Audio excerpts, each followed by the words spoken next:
মাননীয় কৰ্মচাৰীসকল জনাই আছো পেঞ্চন সম্পৰ্কীয় এক বহুত গুৰুত্বপূৰ্ণ খবৰ। কৰ্মচাৰীসকলৰ যি আপত্তি আছিলে যে OPS দিব লাগে, তো সেই সম্পৰ্কে কেন্দ্ৰীয় চৰকাৰে এক গুৰুত্বপূৰ্ণ সিদ্ধান্ত গ্ৰহণ কৰিছে। আৰু এটা কথা মনত ৰাখিব যে কেন্দ্ৰীয় চৰকাৰে যদি OPS আনে তেতিয়াহ'লে ৰাজ্য চৰকাৰসকলে হয়তো সেইটো প্ৰৱৰ্তন কৰিব।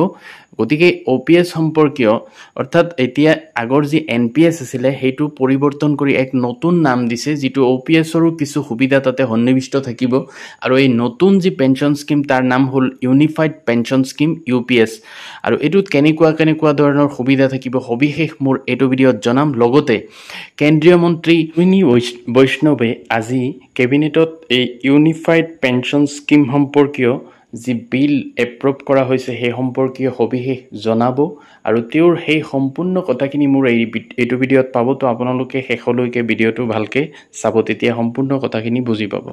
এইটো ইউনিফাইড পেঞ্চন স্কিম আচলতে এইটো হ'ল এচিউৰ্ড পেঞ্চন স্কিম। আৰু ইয়াত প্ৰথম যিটো তেওঁলোকে ৰাখিছে সেইটো হ'ল এনেকুৱা যে 50% of the average basic pay drawn over the last 12 months prior to superannuation for a minimum qualifying service of 25 years proportionate for lesser service period up to minimum 10 years of service। অৰ্থাৎ তেওঁলোকে প্ৰথম যিটো চৰ্ত ৰাখিছে যে যিজন কৰ্মচাৰীয়ে 25 বছৰ চাকৰিকাল সম্পূৰ্ণ কৰিব, তেওঁৰ লাষ্ট যি 12 মাহৰ তেওঁৰ দৰমহা থাকিব, তাৰ যি এভাৰেজ দৰমহা হ'ব তাৰ 50% তেওঁ পেঞ্চন হিচাপে লাভ কৰিব। লগতে পিছত আছে যে DA যি আছে সেইটোক DR বুলি কোৱা হ'ব, ডিয়াৰনেছ ৰিলিফ, সেইটো তেওঁ সেই সময়ৰ সাপেক্ষে তেওঁ লাভ কৰিব। অৰ্থাৎ 50% তেওঁৰ 12 মাহৰ লাষ্ট 12 মাহ, ধৰক 12 মাহত যিমান চেলাৰী হ'ব টোটেল কৰি পেলাই 12 দি হৰণ কৰিলে যিমান হ'ব সেইটোৰ 50%। আৰু লগতে ডিয়াৰনেছ ৰিলিফ যিমান হ'ব সেইখিনি তেওঁ পেঞ্চন হিচাপে লাভ কৰিব ইউনিফাইড পেঞ্চন স্কিমৰ অধীনত। ছেকেণ্ড ষ্টেপটো হ'ল যে এচিউৰ্ড ফেমিলি পেঞ্চন। অৰ্থাৎ যদি কোনোবা কৰ্মচাৰীৰ মৃত্যু হয় চাকৰিত কৰি থকা অৱস্থাত, তেতিয়া কি হ'ব 60% of pension of the employee immediately before her his demise. অৰ্থাৎ কৰ্মচাৰী এজনৰ যদি মৃত্যু হয় তেতিয়া তেওঁৰ 60% পেঞ্চন হিচাপে তেওঁৰ পৰিয়ালে লাভ কৰিব। এচিউৰ্ড minimum pension 10,000 per month or superannuation after minimum 10 years of service. অৰ্থাৎ কৰ্মচাৰী এজনে যদি 10 বছৰ চাকৰি কৰে তেতিয়া তেওঁ 10,000 লগতে ডিয়াৰনেছ ৰিলিফো থাকিব, সেইখিনি তেওঁ পেঞ্চন হিচাপে লাভ কৰিব।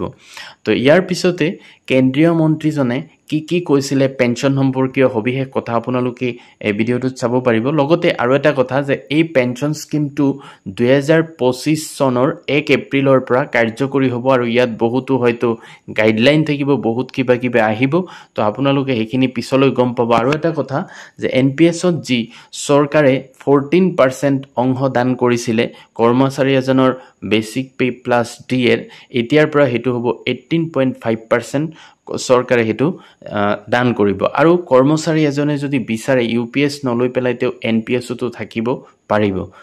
তো এতিয়া বলক চাওঁ কেন্দ্ৰীয় মন্ত্ৰীজনে কি কৈছিলে, তেতিয়া আপোনালোকে সম্পূৰ্ণ কথাখিনি সবিশেষ বুজি পাব। তো বলক সেইখিনি কি কৈছিলে চাওঁ। सबके साथ कंसल्टेशंस हुए और इस कंसल्टेशन के बाद में एक यूनिफाइड पेंशन स्कीम का रिकमेंडेशन इस कमेटी ने किया। और आज प्रधानमंत्री श्री नरेंद्र मोदी जी की अध्यक्षता में यूनियन कैबिनेट ने यूनिफाइड पेंशन स्कीम को अप्रूव किया है, इसको अनुमोदित किया है। और ये स्कीम अभी आने वाले समय में लागू होगी। इस स्कीम के 5 पिलर्स हैं। सबसे इंपॉर्टेंट विषय था कर्मचारियों की तरफ से कि हमें अश्योर्ड अमाउंट एक चाहिए, जो बहुत लॉजिकल और वाजिब रिक्वायरमेंट था। तो इस डिमांड पे एक मेथोडिकल वे में काम करके और एक्चुअरियल साइंसेस, जो लोग आगे का भविष्य का रिक्वायरमेंट वगैरह कंप्यूट करने का एक तरीका होता है जिसको एक्चुअरियल साइंस बोलते हैं, उनके साथ मिलके कई तरह के फाइनेंशियल मॉडल्स को प्रोजेक्ट करके और सबके साथ मिलके एक सिस्टमेटिक तरीके से 50% अश्योर्ड पेंशन ये इस यूपीएस का सबसे पहला पिलर है। इसकी डिटेलिंग देखनी चाहिए हमें। जो ये अमाउंट मिलेगा वो रिटायरमेंट से पहले के 12 महीनों की एवरेज बेसिक पे का 50% होगा। मैं रिपीट कर रहा हूं, अश्योर्ड पेंशन का जो अमाउंट है that will be the average of basic पे ऑफ 12 मंथ्स बिफोर सुपर एनुएशन, उसका 50% होगा। और इस फुल पेंशन के लिए जो क्वालिफाइंग एज रहे, क्वालिफाइंग सर्विस रहेगी वो रहेगी 25 इयर्स, यानी 25 वर्ष तक अगर किसी ने काम किया है, सेवा की है, तो उसको फुल पेंशन यानी जो ये अश्योर्ड पेंशन का अमाउंट है वो मिलेगा। 25 साल से अगर कम है लेकिन 10 साल से ज्यादा है तो उसमें प्रोपोर्शनेट पेंशन रहेगी, प्रो रेटा वो पेंशन का अमाउंट बनेगा। जो कभी किसी कर्मचारी की डेथ हो जाए तो फैमिली पेंशन एक बहुत बड़ा, स्पाउस के लिए ये बहुत बड़ी एम्प्लॉयज की एक रिक्वायरमेंट थी, डिमांड थी। पिलर इस यूपीएस का है अश्योर्ड फैमिली पेंशन। किसी भी कर्मचारी के डिमाइज से पहले, इमीडिएटली पहले जो पेंशन थी, अमाउंट था, उसका 60% मिलेगा एम्प्लॉय के, डिसीज्ड एम्प्लॉय के स्पाउस को। ये सेकंड पिलर है। थर्ड पिलर है अश्योर्ड मिनिमम पेंशन। कई बार देखा कि सर्विस कम होती है और कंट्रीब्यूशन जितना हुआ है उससे एक सफिशिएंट अमाउंट नहीं मिल पाता था, और ये अपने आप में एक बड़ा विषय था केंद्र सरकार के कर्मचारियों का और एनपीएस में जुड़े सभी कर्मचारियों का। इसीलिए एक minimum assured pension, assured minimum pension 10,000 rupees per month, वो इसमें यूपीएस में थर्ड पिलर ये रखा गया है। इसके साथ आगे वाले पॉइंट को जोड़ के करेंगे तो अगर डीएनएस रिलीफ यानी महंगाई से रिलेटेड रिलीफ जो मिलेगी तो वो आज की तारीख में होते होते करीब 15,000 रुपए पर मंथ हो जाती है, which is a substantial relief part of this entire pension system. Fourth pillar है इन्फ्लेशन के साथ इंडेक्सेशन।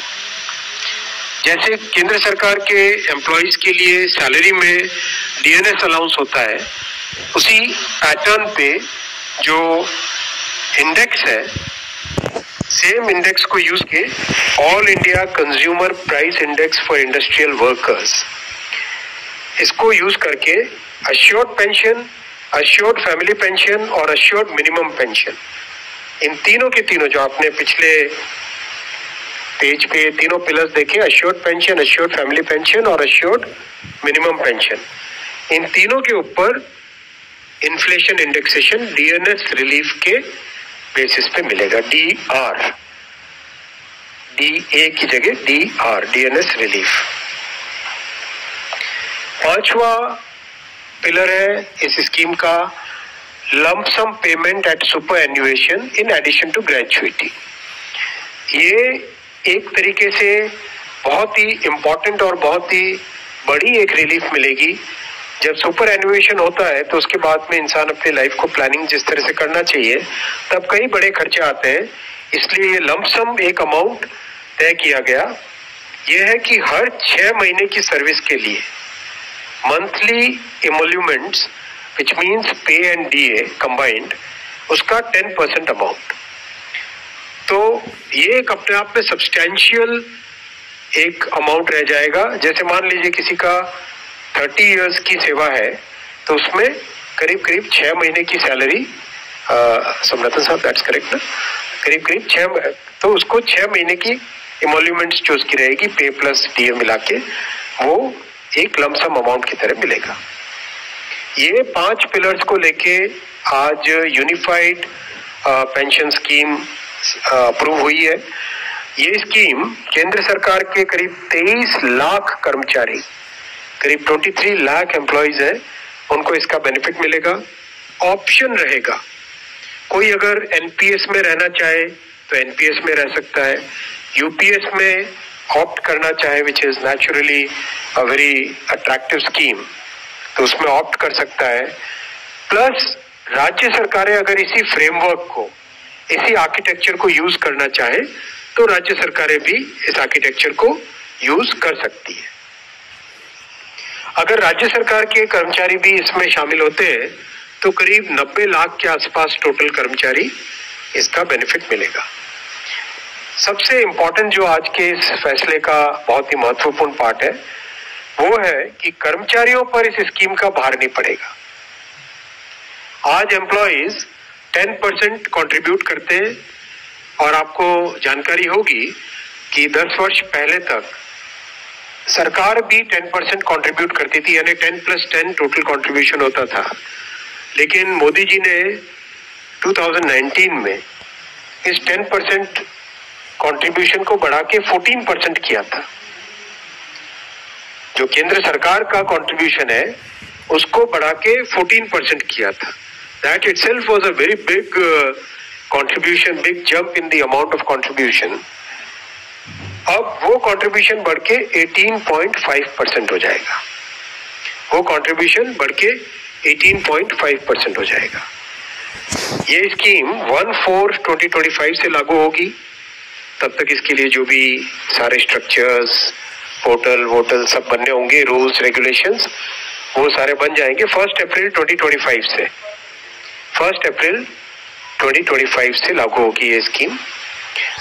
और जितने भी एग्जिस्टिंग एम्प्लॉइज हैं एनपीएस में, उन सबको ये ऑप्शन मिलेगा, वो यूपीएस में शामिल हो सकते हैं। मेडिकल रीइंबर्समेंट पहले की तरह मिलेगा सेंट्रल गवर्नमेंट के एम्प्लॉइज को, जो कि बहुत बड़ी, वैसे भी मेडिकल रीइंबर्समेंट अभी भी पुराने ओपीएस के मेथड के टाइम से ही मिलता है, वो चेंज नहीं है। मैं आपके सामने ये भी रखना चाहूंगा साथियों कि कांग्रेस की 2 सरकारें जिन्होंने